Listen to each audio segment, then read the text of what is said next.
Olá, bom dia você, meu querido, minha querida, para mais esse momento de reflexão nessa quinta-feira, neste mês, nesse ano que está correndo barbaridade.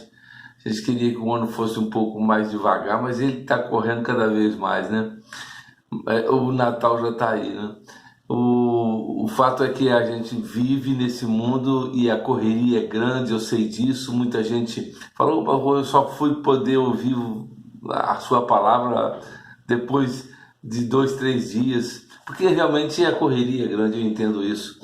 Mas é um momento de reflexão que Deus tem colocado no meu coração durante essa pandemia, e eu procuro ser fiel não apenas àquilo que é você, meu ouvinte, meu querido, meu irmão, minha irmã, mas é principalmente a Deus, no que Ele coloca no meu coração, e eu consigo, né, de alguma forma, colocar isso para você, para todos vocês, né? Então que Deus nos abençoe nesses 20 minutos, né? Mando sempre um abraço aqui porque são pessoas queridas, pessoas que aniversariam. E ontem aniversariou um irmãozinho nosso aqui da Igreja Batista em Vila Pinheiro, irmão Sebastião Neves, uma pessoa muito bacana, e nós mandamos esse abraço para você, Sebastião, que Deus te abençoe. Hoje faz aniversário Marli Antoniassi, que eu não a vejo desde os meus 20 anos, que também não tem tanto tempo assim, né? Marli congregou conosco, nós éramos jovens lá na Igreja Batista de Tupã, e hoje continuamos jovens, o tempo é que passou um pouquinho mais, né? Marli, um abraço para você. Amanhã faz aniversário Tamara Vidal. Tamara Vidal é esposa do doutor Israel Bernardes, aqui de Itatiaia. Ela faz aniversário, nós mandamos esse abraço especial para você, Vidal, Tamara Vidal. Que Deus abençoe a sua vida. Depois de amanhã faz aniversário também Rosana Marques, aqui da nossa Igreja Batista em Vila Pinheiro. Essa é literalmente casada com Jesus. Paulo César Jesus são membros da nossa igreja, então Rosana é casada com Jesus. Essa né? 2 vezes, né, Rosana? Que Deus abençoe a sua vida. Vamos ouvir uma música boa, novamente com Paulo César Baruch e Sara Renata. A música é Me Derramar. Eu gosto muito dessa música.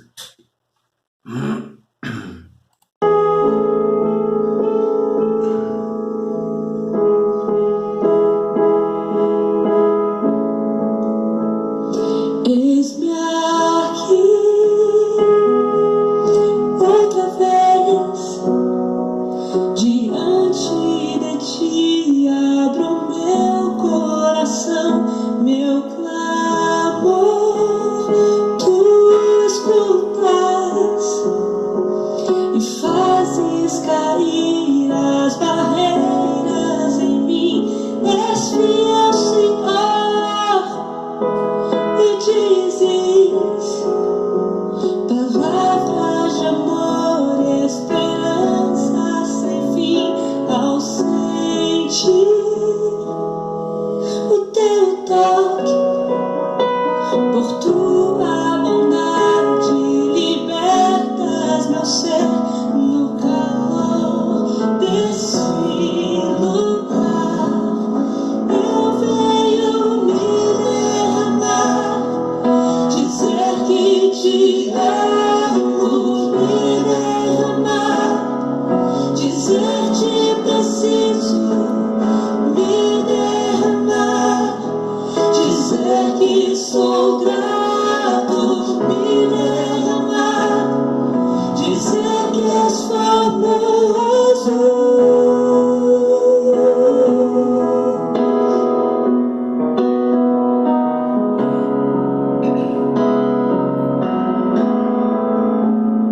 Eis-me aqui outra vez diante de ti, abro meu coração, meu clamor, tu escutas e fazes cair as barreiras em mim. És fiel, Senhor, e dizes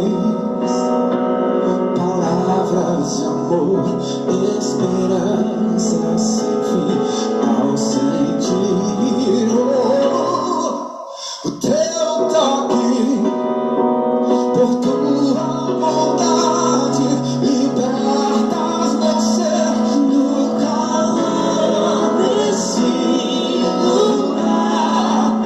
Eu venho me derramar, dizer que te amo, me derramar, dizer que preciso, me derramar, dizer que sou grato, me derramar, dizer que és famoso, derramar, dizer que te amo, me derramar, dizer que preciso, me derramar, dizer que sou grato, me derramar, dizer que és famoso.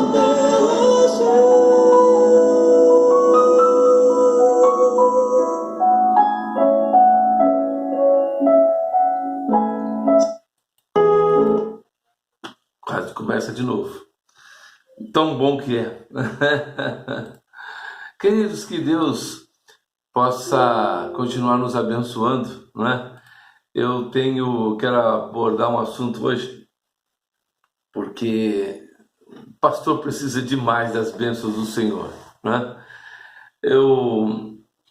Há cerca de uns 6 meses, mais ou menos, tem mais ou menos esse tempo, eu estava caminhando aqui em Itatiaia, caminhando na rua, quando eu encontrei uma senhora, uma jovem senhora e a mãe dela. As duas estavam vindo, paramos e ela é membro de uma igreja evangélica aqui da cidade.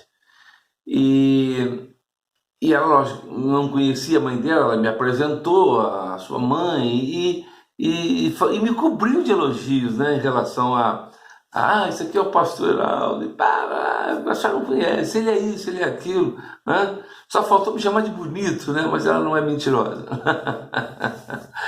E eu agradeci, logicamente, né?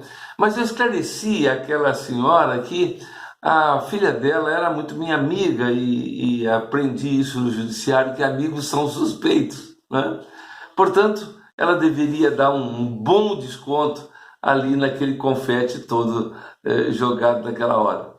Mas entre aqueles elogios que ela direcionou para mim, foi garantir à sua mãe que eu era daqueles pastores que procuram ovelha, que vão atrás, que tratam dela, carregam no colo e não deixa a ovelha se perder.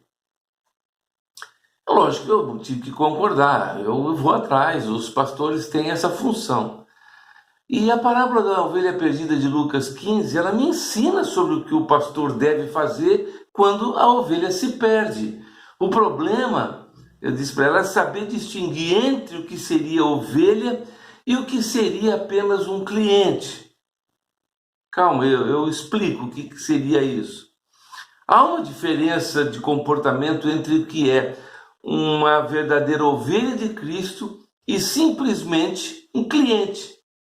E esse é o nome que eu dou, porque em virtude da completa falta de compreensão da missão da igreja, tem surgido no cenário dito evangélico, né, o consumidor de produtos e serviços religiosos. Eu falo isso porque eu tenho visto, sim, uma enorme fatia entre aqueles que cultivam o hábito de participar de cultos, de encontros, de reuniões ditas evangélicas, sem qualquer compromisso. Sem compromisso algum com o conteúdo do evangelho. Mesmo porque não é o evangelho aquilo que elas buscam, nem o evangelho aquilo que elas ouvem. E assim vai caminhando o rebanho, né? Uns fingem que pregam, outros fingem que se convertem, e é desse modo, ninguém é de ninguém. A essa nova categoria que se comporta dessa forma, eu chamo de cliente, porque ele é totalmente diferente das ovelhas. E aí, muito embora você possa confundi-las, mas elas são diferentes. Por exemplo, o cliente, ele está em busca de serviço de qualidade.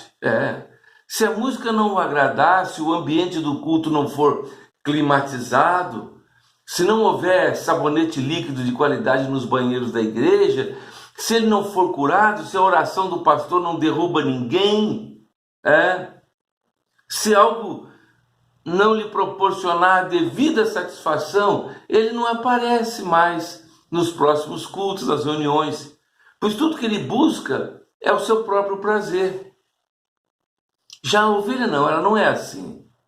Ela anda em busca de segurança, de uma, eu chamo de piedosa condução, né? E não de satisfação pessoal. O cliente, por exemplo, ele não quer, ele não aceita, ele não entende o que significa ser pastoreado. Tem um comportamento independente e diz que sabe muito bem o que faz e não precisa de pastor para ajudá-lo. Como ele é dirigido por um senso de independência, ele nunca se submete ao pastor, a nada, porque ele é ministro de si mesmo. Já a ovelha não, ela deseja ser pastoreada. Ela deseja aprender a caminhar sob a proteção do cajado consolador do Senhor. A ovelha tem prazer em reconhecer que ela precisa de ajuda. A ovelha, aquele que é cliente, eu quero dizer, faz de tudo para que nunca parecer que ele tem problemas. Está cheio de problemas, mas faz de tudo para que esses problemas não aflorem, não venham à tona. Porque a sua aparência vende uma imagem mentirosa de vitória.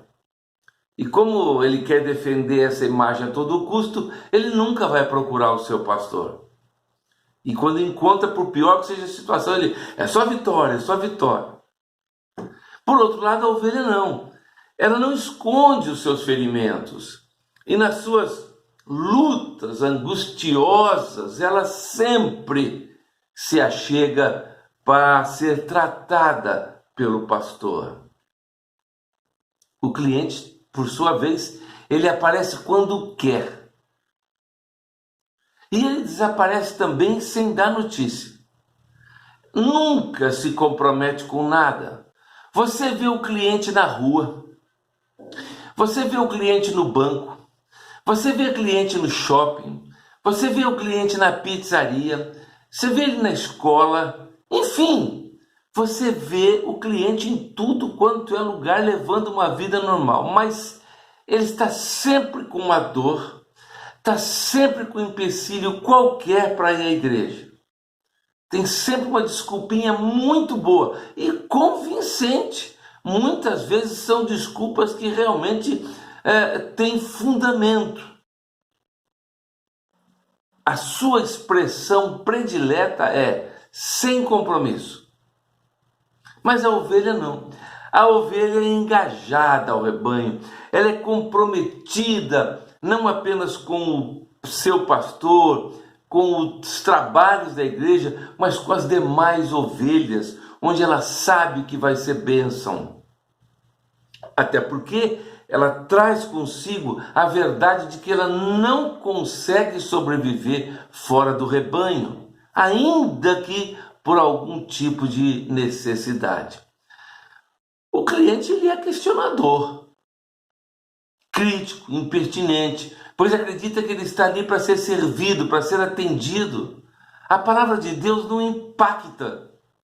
Por isso ele vive correndo atrás de culto da vitória, jejum do sucesso, corrente da prosperidade, unção disso, unção daquilo e muitas outras baboseiras impactantes que lhe são oferecidas. E se o pastor tenta corrigir o seu rumo, o cliente vai procurar uma outra agência de serviços religiosos. Já a ovelha não, ela é tratável, corrigível, conduzível, sabe que há perigos constantes que a rodeiam, que a unidade da comunhão é a melhor forma de cultuar a Deus. Mas aquela irmãzinha conversando conosco, continuou os elogios, dizendo: o senhor, pastor, é daqueles que procuram o filho que se perdeu, que vão buscar o pródigo onde quer que ele esteja, que nunca vai deixar que ele se perca nesse mundo. Mais ou menos essas palavras dela. Aí mais uma vez eu tive que tirar um pouco daquele sorriso radiante dela quanto à minha atuação pastoral. Ela me perguntou: o senhor não vai atrás? Não vai, pastor? Aí eu tive que abrir o meu celular no aplicativo bíblico e mostrei a ela o trecho de Lucas 15, de 13 a 20, que trata da parábola de Jesus falando sobre o filho pródigo. Que eu não vou ler aqui agora em função do tempo, mas você conhece a parábola. E aí eu, depois de ler a ela, disse: como você vê, o pai não foi atrás. O filho saiu pelo mundo, desperdiçou todo o dinheiro que recebera, chegou ao fundo do poço e só então ele resolveu voltar para casa. Aí o pai então o recebeu com todo o amor. O pai tinha certeza de que o filho estaria sofrendo, passando fome, vivendo na miséria, mas ele permitiu que o filho passasse pelas consequências das suas próprias escolhas. O pai não foi atrás dele para dizer o quanto ele era estúpido e tolo, e nem o seguiu para trazê-lo de volta, para impedir que ele passasse fome ou que arruinasse a sua vida. É preciso aprender a responsabilidade. Há consequências pelas escolhas que nós fazemos. Pode observar que o pai não correu atrás de seu filho, nem preocupou-se em mandar dinheiro para ele. Quando ele estava humilhado, acabado, aquele rapaz acabou aprendendo uma dura lição. Ele percebeu que a vida em casa era melhor do que aquela aventura no pecado e aprendeu que seu pai era um amigo gracioso, benevolente. Isso porque seu pai simplesmente o deixou ir para que ele pudesse exercer o que nós conhecemos de livre arbítrio. E eu pude dizer a ela que deixar ir não significa parar de se preocupar, de orar. Significa que eu não posso pensar, agir ou fazer pela outra pessoa. Deixar ir não significa me isolar da pessoa, mas é o reconhecimento de que eu não posso controlá-la. Deixar ir não é suprir todas as suas necessidades e a capacitá-la, mas é permitir que ela aprenda com as consequências de seus atos. Deixar ir é admitir que eu não posso fazer nada, mas significa que o resultado não está nas minhas mãos. Deixar ir não é cuidar de, mas se preocupar com. Não é consertar durante o trajeto, mas é dar o apoio no retorno. Deixar ir não é ser o pastor protetor, é permitir que o outro enfrente a realidade das suas opções. Deixar ir não é negar, é aceitar. O amor do Pai Celestial é ilimitado e nós jamais ficaremos desamparados. Temos que aprender a ser mais generosos e receber de braços abertos aquele irmão que por alguma razão afastou-se, mas que agora retorna arrependido. Mas engana-se quem pensa que Deus, da figura do Pai, tem o poder de sempre nos poupar da dor. Na parábola, o pai poderia ter proibido que o filho partisse com a sua parte da herança, mas ainda assim ele permitiu que o caçula seguisse o seu caminho, ainda que isso mais tarde fosse lhe causar sofrimento.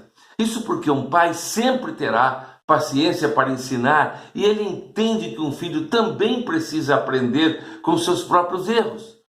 Somente após se arrepender, o filho mais novo amadureceu e entendeu quais eram as prioridades da sua vida. Então, eu não me encontrei mais com essa jovem desde então.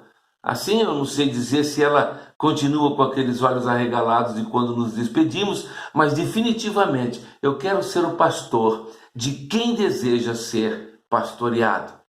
Mas recuso o papel de ser um prestador de serviço, um mero prestador de serviços. Alguém aí quer ser ovelha? Que Deus te abençoe ou nos abençoe. Vamos orar. Pai de amor, de infinita bondade, nós estamos encerrando este momento de reflexão, ó Pai, rogando que Tu nos dê sabedoria, não apenas na condução minha como ministro do Teu Evangelho, mas a todos nós como ovelhas do Teu rebanho. Ó Pai amado, ajuda-nos, ensina-nos a aprendermos, sermos ovelhas, que nós possamos, ó Deus, ser pastoreados por Ti. Ó Deus, e não permita que nós venhamos perder esta consciência do que é realmente ser uma ovelha e não um cliente. Nós te pedimos, ó Deus, proteção, orientação, principalmente nesses tempos difíceis de crise, de pandemia, mas que nós possamos superar este momento, ó Pai, para que em tudo nós estejamos sendo encontrados aprovados diante de Ti. Nós te rogamos especialmente pela irmã Neuza, a esposa aqui do pastor Edmilson, da cidade de Coatis. Nós te rogamos pela sua vida, ela está internada, sabemos que está entubada, mas sabemos também, ó Deus, que as nossas vidas estão em suas mãos e a sua vontade é sempre de prevalecer sobre a vida de cada um de nós. Nós te pedimos, ó Deus, que Tu agora nos dê um restante de semana na Tua presença, afaste de nós as setas inflamadas lançadas pelo maligno, acampe, ó Deus, os Teus anjos sobre as nossas vidas, nossas casas, nossos lares, e em tudo, ó Deus, nós possamos testemunhar sempre positivamente do que Tu tens feito em nossas vidas. Ó Pai, perdoa os nossos pecados, ouve a nossa oração, porque a fazemos em nome de Jesus Cristo, Teu Filho amado. Amém, amém. Um bom restante de semana para todos nós.